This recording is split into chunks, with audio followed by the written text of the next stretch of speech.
Sveiki, čia man Devut ir šiandien norime jums pristatyti senojinę pirtį iš termo medienos. Šios pirties išoriniai matmenys yra 4 metrai ant 2,40 m. Termo sienoji yra 42 mm. Langas ir duris žinoma iš grūdinto tonuoto stiklo, o stogui panaudota yra skarda.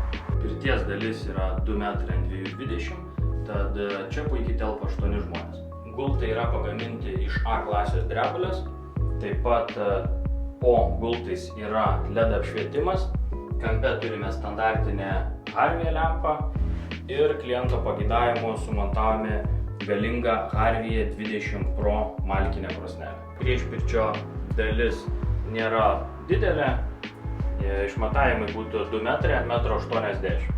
Jei ir jūs norite tokios ar panašios pirties, kreipkitės į mus ir mes pagaminsime jūsų svajonių pirtį.